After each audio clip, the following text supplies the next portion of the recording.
अस्सलाम वालेकुम स्टूडेंट्स, मैं हूं मुस्तजाब हैदर, आपका फ़िज़िक्स टीचर। हम लोग आज स्टार्ट करने जा रहे हैं चैप्टर नंबर 11 की एक्सरसाइज की न्यूमेरिकल प्रॉब्लम्स को। आज हमारा इस सीरीज़ का पहला लेक्चर होगा जिसमें हम लोग पहले दो न्यूमेरिकल्स को सॉल्व करेंगे। तो चलें वाइट बोर्ड की तरफ चलते हैं और लेक्चर का आगाज़ करते हैं। स्टूडेंट्स, क्वेश्चन है हमारे पास 11.1। स्टेटमेंट लिखी हुई है, estimate the average speed of nitrogen molecules. Average speed हमें कैलकुलेट करनी है स्टूडेंट्स किसकी? Nitrogen molecules in air under standard conditions of pressure and temperature. Standard conditions बता दी गई हैं और उस पर हमें एवरेज स्पीड कैलकुलेट करनी है। तो स्टूडेंट्स स्टार्ट करते हैं। जिस तरह से हमने क्वेश्चन को अटैम्प्ट करना होता है, सबसे पहले जो डाटा गिवन है वो लिखेंगे यहाँ पे, गिवन डाटा। इस केस में जो स्टूडेंट्स हमें चीज़ें गिवन हैं वो ये बताया गया है कि गैस जो हमारे पास है वो नाइट्रोजन गैस है और स्टैंडर्ड टेम्परेचर और प्रेशर है। तो at STP, standard temperature and pressure, ये स्टूडेंट्स हमें पता होना चाहिए कि स्टैंडर्ड टेम्परेचर जो है हमारे पास T, ये होता है 0 डिग्री सेंटीग्रेड, जिसे अगर हम केल्विन में कन्वर्ट करें तो 0 में ऐड करेंगे 273, तो ये स्टूडेंट्स हमारे पास बन जाएगा केल्विन। तो जो टेम्परेचर हमारे पास आ जाता है इस केस में वो है 273 केल्विन। ये पहली चीज़ गिवन है। और students pressure, STP standard conditions of temperature and pressure में जो प्रेशर की वैल्यू होती है वो 1 एटमॉस्फेरिक प्रेशर के इक्वल होती है। ये स्टूडेंट्स हमें यहाँ पे गिवन है। अब स्टूडेंट्स क्या फाइंड आउट करना है उसकी तरफ जाते हैं हम लोग। टू फाइंड, हम कैलकुलेशंस करेंगे फाइंड आउट करने के लिए average speed of nitrogen molecule, average speed of nitrogen. और स्टूडेंट्स नाइट्रोजन गैस की बात हो रही है तो इसका मतलब है N2 है, N2 मॉलिक्यूल्स। और स्टूडेंट्स हमें पता है कि एवरेज स्पीड को हम लोग इस तरह से रिप्रेजेंट करते हैं, ये एवरेज का सिंबल है और स्पीड को V के साथ रिप्रेजेंट कर रहे हैं। तो ये स्टूडेंट्स हमें यहाँ पे फाइंड आउट करनी है जी। तो स्टूडेंट्स चलते हैं आगे कैलकुलेशंस की तरफ जी। तो स्टूडेंट्स सबसे पहले हमें पता है एक रिलेशन जिसमें हम लोगों ने टेम्परेचर और काइनेटिक एनर्जी का रिलेशन बनाया था। वी नो दैट कि टेम्परेचर और काइनेटिक एनर्जी का एक दूसरे के साथ डायरेक्ट रिलेशन होता है और हमारे पास जो टेम्परेचर है वो इक्वल होता है 2 डिवाइडेड बाय 3K और फिर साथ में एवरेज काइनेटिक एनर्जी ½ mv², ये इसके बराबर होता है। अब स्टूडेंट्स इस रिलेशन को हम लोग सिंप्लीफाई करके लिख सकते हैं क्योंकि हमें इसको कैलकुलेट करना है फॉर स्पीड, फॉर वेलोसिटी। तो अगर हम इसको थोड़ा सा सिंप्लीफाई करें तो सबसे पहले तो ऐसे लिख सकते हैं, देखिएगा स्टूडेंट्स ये 3 और K ये दोनों यहाँ पे डिवाइड हो रहे हैं, अगर इसको दूसरी तरफ ले जाएं तो ये T के साथ मल्टीप्लाई हो जाएंगे। तो हमारे पास आ जाएगा 3K और साथ में T। और अगर राइट हैंड साइड पे देखते हैं स्टूडेंट्स तो ये हमारे पास एक 2 है जो न्यूमरेटर में लिखा है और ये 2 है जो डिनोमिनेटर में लिखा है। स्टूडेंट्स ये कैंसिल आउट हो जाएंगे और हमारे पास जो राइट साइड पे बचेगा वो बच जाएगा average of mass and square of speed या वेलोसिटी। अब स्टूडेंट्स इस केस में अगर हमें v² कैलकुलेट करना है तो फिर हमारे पास जो मास है इसको भी दूसरी तरफ ले जाते हैं तो हमारे पास कुछ ऐसा रिलेशन बन जाएगा 3K T divided by m और राइट साइड पे हमारे पास आ जाएगा एवरेज वेलोसिटी का स्क्वायर वेलोसिटी की एवरेज हमारे पास आ जाएगी। अब स्टूडेंट्स इसे हम लोग यहाँ पे नाम दे देते हैं इक्वेशन नंबर 1 का, क्योंकि हम इसे इस्तेमाल करके v² जो हमें फाइंड आउट करना है उसकी वैल्यू निकाल सकते हैं। इसे इक्वेशन नंबर 1 कह देते हैं। अब स्टूडेंट्स इस इक्वेशन नंबर 1 में जो हमारे पास k है, हमें उसकी वैल्यू पता है। k जो है स्टूडेंट्स हमारे पास ये होता है बोल्ट्जमैन कांस्टेंट, और इसकी वैल्यू हम लोगों ने याद की थी 1.38 इंटू 10⁻⁻23 जूल पर केल्विन। ये स्टूडेंट्स इसकी वैल्यू थी हमारे पास। अब स्टूडेंट्स अगली चीज़ जो हमें यहाँ पे देखनी है वो है टेम्परेचर।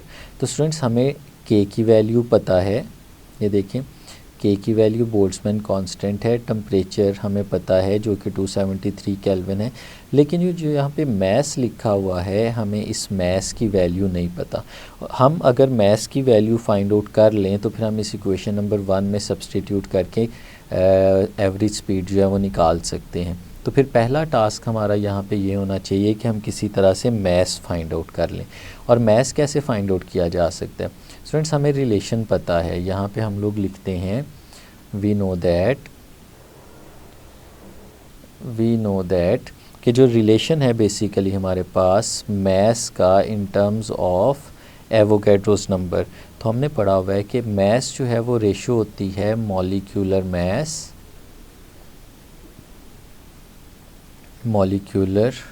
मैस, जिसे स्टूडेंट्स हम लोग कैपिटल M के साथ रिप्रेजेंट करते हैं, डिवाइडेड बाय मॉलिक्यूलर मैस को एवोगैड्रोस नंबर के साथ डिवाइड करते हैं, एवोगैड्रोस नंबर। और स्टूडेंट्स एवोगैड्रोस नंबर को हम लोग रिप्रेजेंट करते होते हैं कैपिटल N और सबस्क्रिप्ट में A के साथ Na। तो ये स्टूडेंट्स हमारे पास यहाँ पे रिलेशन आ रहा है। अब अगर इस रिलेशन को देखें तो स्टूडेंट्स हम लोग यहाँ पे दो चीज़ें हैं जिनकी रेशो से मैस निकाल सकते हैं, मॉलिक्यूलर मैस और एवोगैड्रोस नंबर। अब मॉलिक्यूलर मैस नाइट्रोजन का क्या होगा वो हम सबसे पहले कैलकुलेट करते हैं। मॉलिक्यूलर मैस ऑफ नाइट्रोजन, और नाइट्रोजन स्टूडेंट्स इस केस में हमारे पास गैस है तो वो N2 होगी। और हम लोग जानते हैं कि नाइट्रोजन का जो मैस है वो 14 होता है। तो अगर N2 होगा तो 14 + 14 ये हमारे पास बन जाएगा 28।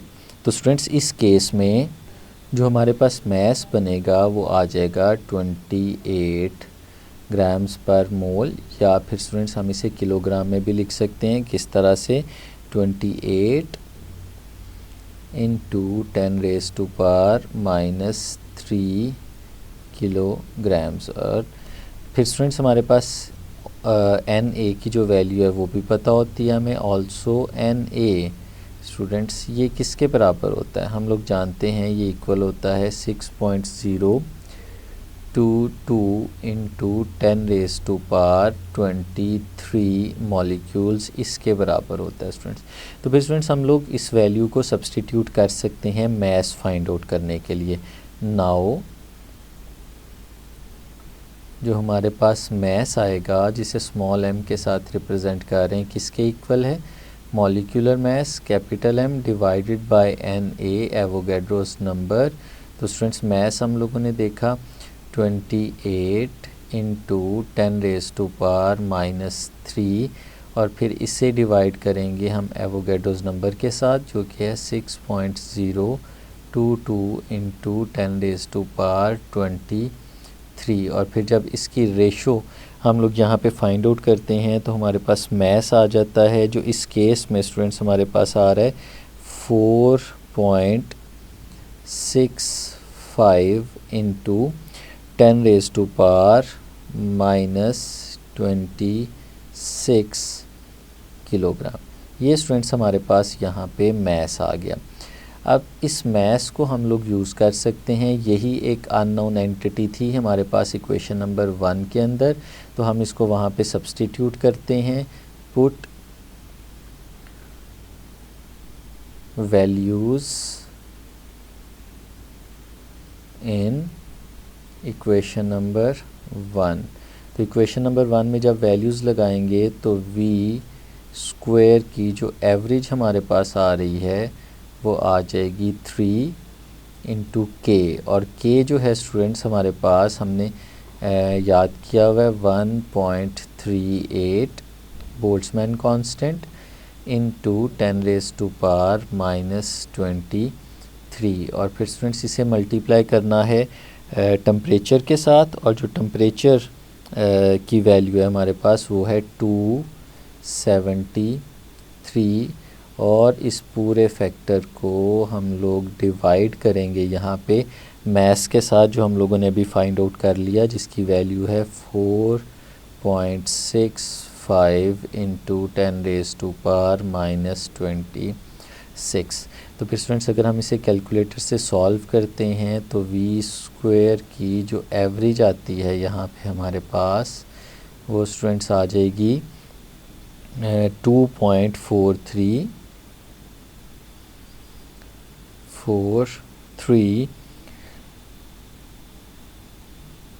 इंटू 10⁻⁵, और फिर स्टूडेंट्स यहाँ पे हमें VRMS फाइंड आउट करना है, एवरेज स्पीड निकालनी है, तो स्क्वायर रूट ले लेंगे, तो फिर VRMS ये किसके इक्वल आएगा, square root of V square average, और ये स्क्वायर रूट हम लोग ले लेंगे 2.43 इंटू 10⁵ का। तो स्टूडेंट्स जब सॉल्व करते हैं इसे तो हमारे पास जो आंसर आ जाता है वो आता है 493 मीटर पर सेकंड। तो ये स्टूडेंट्स हमारे पास आ जाती है एवरेज स्पीड नाइट्रोजन के मॉलिक्यूल्स की, जब हमने नाइट्रोजन को STP standard temperature and pressure की कंडीशन पे रखा होता है। सेकेंड न्यूमेरिकल है स्टूडेंट्स हमारे पास, show that the ratio of root mean square speeds of molecules of two different gases at a certain temperature is equal to the square root of the inverse ratio of their masses. तो students क्या कह रहा है कि अगर आप root mean square speeds लें तो वो उन्हीं गैसेस के मैसेस के स्क्वायर रूट के इन्वर्सली प्रोपोर्शनल होगी, ये आपने साबित करना है। तो हम लोगों ने जो साबित करना है उसकी रेशियो को पहले यहाँ पे लिख लेते हैं। We are going to find, हमें यहाँ पे क्या फाइंड आउट करना है, और देखेंगे उस फाइंड आउट करने से क्या हम वो प्रूव कर सकेंगे जो पूछा जा रहा है, कि अगर हमारे पास दो गैसेस हों तो एक गैस की जो रेशियो है उसे हम गैस नंबर 1 का नाम दे देते हैं। गैस नंबर 1 की RMS को हमें डिवाइड करना है गैस नंबर 2 की RMS के साथ, और फिर देखना है कि क्या इसका जो आंसर हमारे पास आता है वो मैसेस के इन्वर्स के स्क्वायर रूट्स के इक्वल आता है या नहीं आता। तो चलिए कैलकुलेशंस की तरफ चलते हैं। स्टूडेंट्स हम लोगों ने एक बेसिक फार्मूला देखा था जिसमें हम स्पीड को टेम्परेचर के साथ रिलेट करते हैं, या मोर प्रिसाइसली हम लोग कह सकते हैं कि काइनेटिक एनर्जी को टेम्परेचर के साथ रिलेट करते हैं। तो फार्मूला हमें पता है, मैं यहाँ पे लिखता हूँ, वी नो दैट जो टेम्परेचर है हमारे पास ये इक्वल होता है 2 डिवाइडेड बाय 3 इंटू के, और उसके बाद हमारे पास आती है average kinetic energy half mv square, ये स्टूडेंट्स इसके बराबर होता है। अब ये इक्वेशन अगर हम लोग सामने रखें और देखें, हमारे पास तो बेसिकली दो गैसेस हैं यहाँ पे, तो स्टूडेंट्स हम लोगों ने सारी कैलकुलेशंस उन दो गैसेस के लिए करनी है। तो हम लोग यहाँ पे लिखते हैं फॉर फर्स्ट गैस, हम पहले वाली गैस की बात करते हैं। फॉर फर्स्ट गैस जो स्टूडेंट्स हमारे पास रिलेशन आएगा, मैं उसको कुछ इस तरह से लिख रहा हूँ, T is equal to 2 divided by 3 into के, और साथ में स्टूडेंट्स मैं ब्रैकेट के अंदर लिख रहा हूँ हाफ m1v1 स्क्वायर। अब स्टूडेंट्स इसे हम लोग नाम दे देते हैं यहाँ पे इक्वेशन नंबर 1 का। अब आपने देखा कि इसमें कुछ क्वांटिटीज़ के साथ तो हम लोगों ने 1 लिखा, लेकिन कुछ क्वांटिटीज़ के साथ नहीं लिखा। जैसे टेम्परेचर के साथ मैंने T1 नहीं लिखा बल्कि सिर्फ T लिखा है। 2 और 3 ये वैसे कांस्टेंट हैं, K भी कांस्टेंट है। तो ये टेम्परेचर के साथ हमने 1 क्यों नहीं लिखा, वो भी यहाँ पे लिखा है। देखें स्टूडेंट्स, क्वेश्चन में 2 different gases at a certain temperature, यानी टेम्परेचर हमारा दोनों गैसेस के केस में कांस्टेंट है। इस वजह से टेम्परेचर के साथ भी T1 या T2 लिखने की ज़रूरत नहीं है। जो चीज़ बदल रही है वो सिर्फ इनके मैसेज हैं और स्पीड्स हैं। तो ये तो थी फर्स्ट गैस। हम लोग आगे बात करते हैं फॉर सेकंड गैस। अगर सेकंड गैस की हम लोग बात करें और इसी रिलेशन को स्टूडेंट्स देखें तो हम इस तरह से लिख सकते हैं T is equal to 2 divided by 3 into K into average half M2V2 square, और इसे स्टूडेंट्स हम लोग नाम दे देंगे इक्वेशन नंबर 2 का। तो ये स्टूडेंट्स हमारे पास 1 और 2 आ गई। 1 जो थी वो हमारी फ़र्स्ट गैस के लिए और 2 जो थी हमारे पास सेकंड गैस के लिए। अब स्टूडेंट्स अगर हम लोग इस तरह करें कि इन दोनों का, क्योंकि हमें कंपैरिजन करना है, हमें रेशियो बनानी है, तो हम इक्वेशन नंबर 1 को इक्वेशन नंबर 2 पे डिवाइड कर देते हैं। तो कुछ इस तरह से इक्वेशन नंबर 1 ये जो हमारे पास मौजूद है, इसे स्टूडेंट्स हम लोग डिवाइड कर देते हैं इक्वेशन नंबर 2 पे। तो लेफ़्ट हैंड साइड जो है वो लेफ़्ट हैंड साइड पे डिवाइड होगी, राइट हैंड साइड पे डिवाइड होगी। इक्वेशन नंबर 1 की जो लेफ़्ट हैंड साइड है वो t के बराबर है। इक्वेशन नंबर 2 की जो लेफ़्ट हैंड साइड है वो भी t के बराबर है। तो यहाँ पे t आ गया। इक्वेशन नंबर 1 की जो राइट हैंड साइड है वो 2 divided bye 3k into average half M1V1 square इसके बराबर है। और जो डिनोमिनेटर है स्टूडेंट्स हमारे पास वो इक्वेशन नंबर 2 से आएगा, जो कि है 2 डिवाइडेड बाय 3 इंटू K, और ये आ जाएगा हाफ M2 और V2 और इसका स्क्वायर। तो स्टूडेंट्स यहाँ पे जो चीज़ें कैंसिल आउट हो रही हैं हम उन्हें काट देते हैं। T न्यूमरेटर डिनोमिनेटर में मौजूद है, 2/3k पूरे का पूरा फैक्टर न्यूमरेटर और डिनोमिनेटर में मौजूद है, ये भी कैंसिल आउट हो जाएगा। और स्टूडेंट्स ये जो एवरेज के अंदर हाफ है ये भी कैंसिल आउट हो जाएगा। तो जब हम सबको कैंसिल आउट कर देते हैं तो हमारे पास जो रेशियो बनती है वो यहाँ पे लिखते हैं। लेफ़्ट हैंड साइड पे तो स्टूडेंट्स सारा कुछ कैंसिल आउट हो गया, हमारे पास सिर्फ 1 बचेगा। और राइट हैंड साइड पे आ जाएगा एवरेज और उसमें M1V1 square divided by average M2 और V2 और इसका स्क्वायर। स्टूडेंट्स हम मैथ जो है इसको एवरेज में से बाहर ले आते हैं, तो हमारे पास रिलेशन कुछ ऐसे बनेगा M1 और फिर V1 square average divided by M2 और साथ में V2 स्क्वायर और इसकी एवरेज। तो स्टूडेंट्स पहले हमारे पास मैस और स्क्वायर ऑफ वेलोसिटी की एवरेज थी, अब सिर्फ वेलोसिटीज़ की एवरेज आ गई। मैस जो है वो बाहर आ गया क्योंकि वो वैसे भी कांस्टेंट था एक स्पेसिफिक गैस के लिए। अब स्टूडेंट्स ये M1 और M2 अगर इनको हम दूसरी साइड पे ले जाएं तो हमारी ये इक्वेशन थोड़ी सी रीअरेंज हो जाएगी। M2 डिवाइड हो रहा है, दूसरी तरफ जाके मल्टीप्लाई हो जाएगा, M2 ऊपर आ जाएगा। M1 मल्टीप्लाई हो रहा है, दूसरी तरफ जाके डिवाइड हो जाएगा, डिनोमिनेटर में आ जाएगा। और राइट हैंड साइड पे हमारे पास बचेगा V1 स्क्वायर और इसे स्टूडेंट्स हम लोग डिवाइड करेंगे यहाँ पे V2 स्क्वायर के साथ।